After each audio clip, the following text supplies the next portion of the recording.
What's up, what's up? Next video. This video here is how I started my handyman business. What I wish I known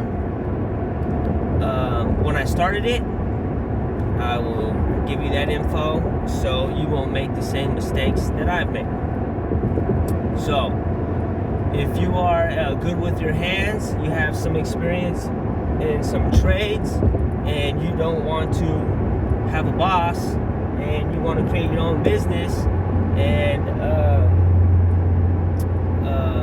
earn as much as money as you can earn based on how motivated you are, rather than how much they're going to pay you on your paycheck or your hourly wage. The sky's the limit on how motivated you are yourself.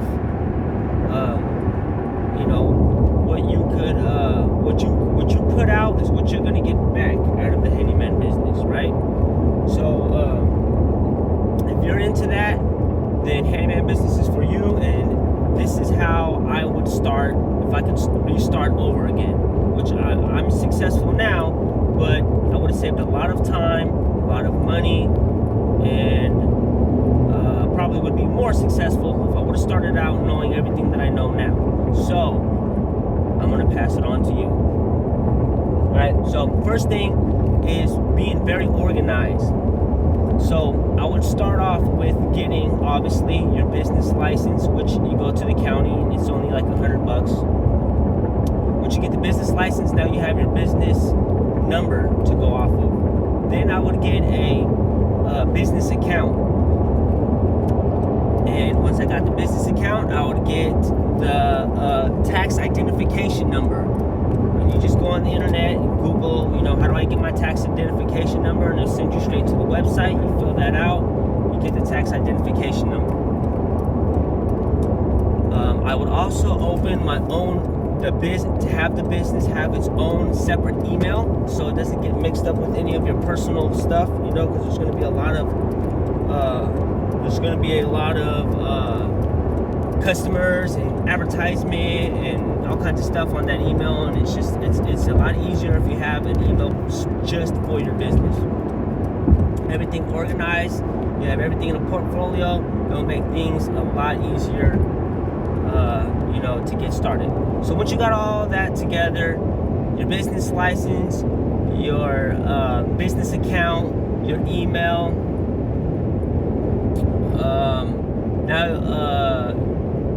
you're gonna need some advertisement. Unless you feel confident in pulling in the work by yourself with word of mouth or however you can get it, you're going to need a lot of customers. You're going to need a lot of customers fast, so you can get the experience on how to set up these jobs, how to bid these jobs, and how to react to certain customers, because not all customers are the same. Of course, you're going to get some weirdos, some cheap ones, and then you're going to get the good ones. And if you have a lot of customers to start off with, then you're going to learn how to judge these jobs, how to bid these jobs, how to judge the customers, and therefore.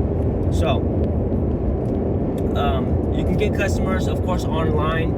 You can pay. There's all sort of apps and outlets you can get from online. Of course, it's going to cost money to get these apps, but they will get the ball rolling for you, and they will send you customers. Just go ahead and Google them.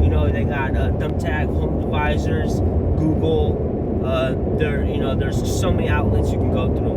Like I said, they're going to cost money, but if you really want to get this thing going, you're going to have to drop some money in it. So that's how you can start off with some customers. Do as much research as you can. Don't take my word for everything. I'm only giving you this information is the best of my knowledge of how I know it, what I've been through. So, go ahead and do your own information. Hopefully you can get something out of what I'm telling you. So once you get the customers rolling in, of course you need your tools. The more tools you have, the easier the jobs are going to be. So definitely stock up on many tools as you can, and have your little work vehicle. It doesn't necessarily have to be a truck, but a truck makes things easier. It opens up more jobs for you to take. So about the handyman business is you're not a contractor. You're a handyman. You do small stuff. And I don't know if you noticed, but if you ever see handymans driving around in your town, or you ever see a Home Depot handyman shirt, you will notice a lot of them say no job too small, because the small jobs are the best jobs. They're less stressful, they're easy, and you can do multiple a day. You're in, you're out, you get paid right then and there, and it's done with. And of course, they call you back for more if you do a good job. Another big piece of advice is do the best job you could possibly do on these jobs. Don't be the shitty handyman that's slapping stuff together, and then the homeowner calls me or another handyman back to fix your work because they're so shitty. Do not do that. That is the biggest mistake. Try your best to do the most quality job you can, and be very clear when speaking to the customer. It's another big piece of advice is be clear as you can possibly be. Write out your estimates. Take time. Before you do a job, stay up the night before and do as much research on that job. Look up videos on YouTube. Google it. Look up the product you're installing or whatever you're fixing. Be on A game, and it will pay off. If you're on A game, it will pay off. The information you're absorbing in your brain, it will serve you down the road. So be a sponge. Have fun with it, enjoy it. It's your own business. You're not working for anybody. You're making your own money. You're not relying on a corporation or another business or a company or anything like that. You're making your own money, and like I said, the sky's the limit. The more motivated you are, the more money you're gonna make.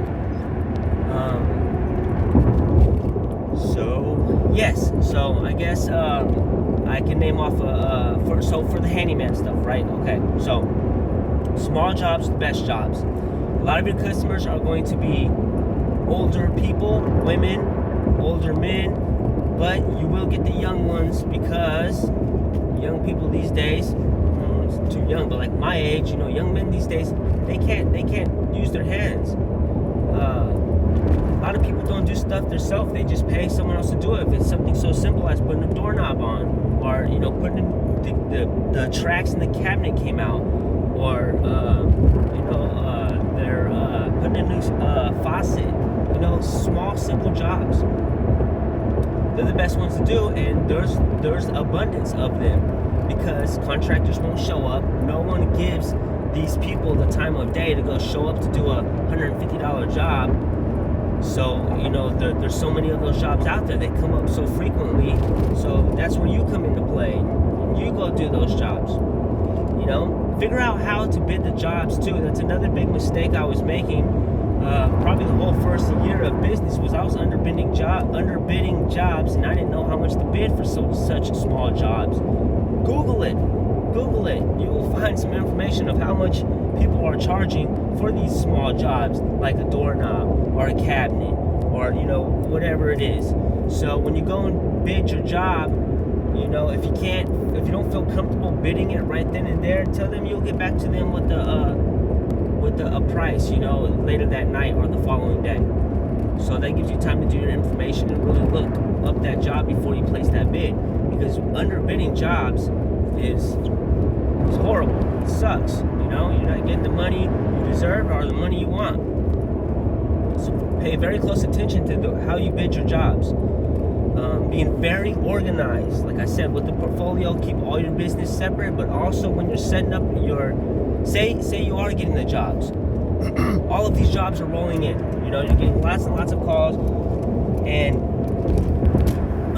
this is where things can get a bit hectic, because you have to bid out. You have to first go look at the job, bid the job, and then give them a date you're going to go and start the job. So you need to be very organized on the way you do that. If you want to do one job a day, that's up to you. You're only going to get that much money per day.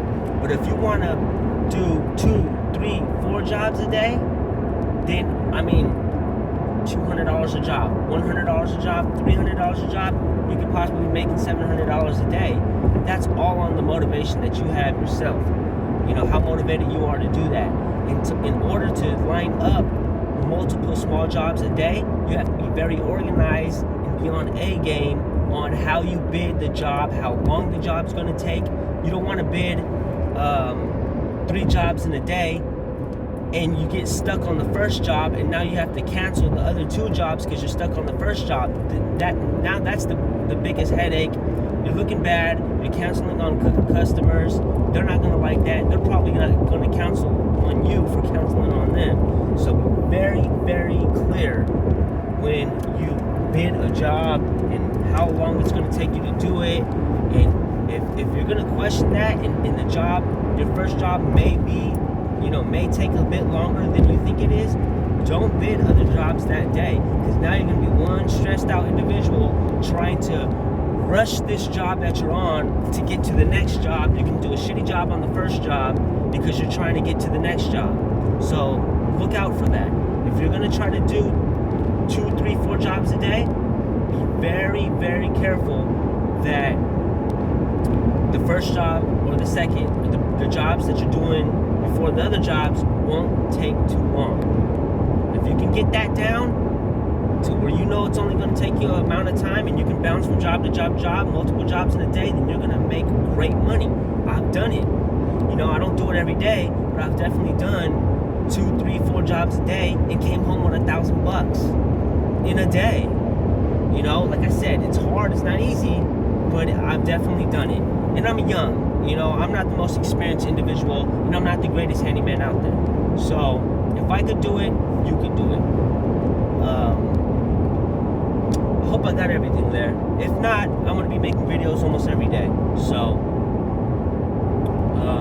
if you have any questions, any ideas, go ahead and leave it in the comment.